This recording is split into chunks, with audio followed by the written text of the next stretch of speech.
children, I hope you are fine and safe at home. Today we are going to start our biology class with fifth lesson, the fundamental unit of life, that is cell. In this chapter we will study about what is cell, discovery of cell, types of organisms on the basis of cell number, shape of cell and organization of cell. So now we will start with the definition of cell. How to define cell? Cell is a fundamental unit of life. Our heading is also indicating the same, the fundamental unit of life, that is nothing but the cell. So how it is fundamental? Fundamental means basic structure. The fundamental unit of our life is cell.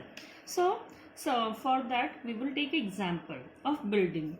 For making this building, I want some bricks, some cement material, which is the here in this building.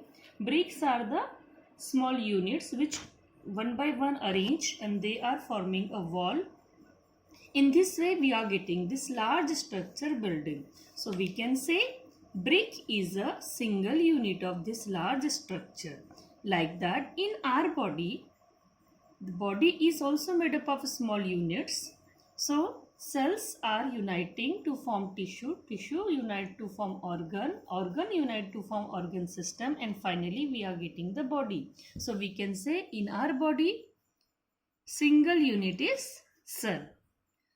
So in this way, cell is the fundamental unit of life. Now we'll study about discovery of cell.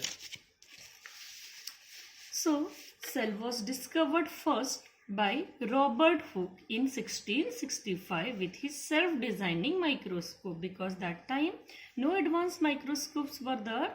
So he has made his own microscope by using certain lenses, and he studied cork slice.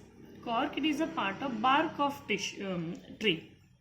So when he made the cork slice and put under the microscope, he got this type of structure. Here we can get the honeycomb structure, where one unit is separate and it is we can say bounded with certain boundary. So it is exactly like a small room. So as the cell, in the Latin language, cell means a small room. Cell means a small room. So he has given the name cell, and from that time we are using the same word cell. So Robert Hooke has given the first idea about the cell in 1665.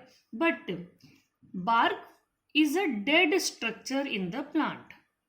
So if we see the tree, we can get the bark is on the stem, brown color structure, which is dead structure. It used to cover the tree. So here the bark, the cell which is obtained by Robert Hooke, it was the dead cell. Then further discoveries were carried out. So secondly, that first living cell was discovered by Leeuwenhoek in 1674. Afterwards, nucleus was discovered by Robert Brown in 1831. Then the term protoplasm was given by Purkinje in 1839. And the cell theory was given by Sheldon and Shawn in 1838 and 39, and it was extended by Virchow in 1855. So this is all about the discovery of cell. Now we to study about postulates of cell theory. Cell theory which was given by Sheldon and Shawn.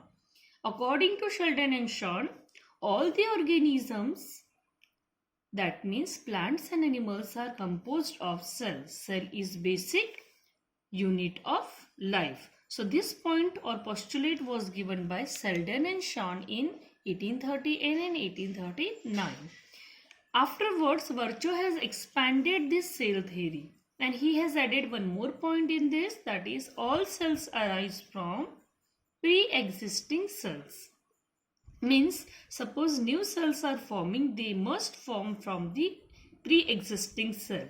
Means we cannot make the cell in the factory. So this is all about the discovery of cell. After this, third one topic is types of organism. On the basis of cell number, there are two types of organism: unicellular organism and multicellular organism. unicellular and multicellular organism. Now how to define unicellular organism? Unicellular organism which are made up of single cell, means their body is made up of only single cell, they are called as unicellular organism. Whereas if the organism is made up of more than one cell, then they are referred as multicellular organisms.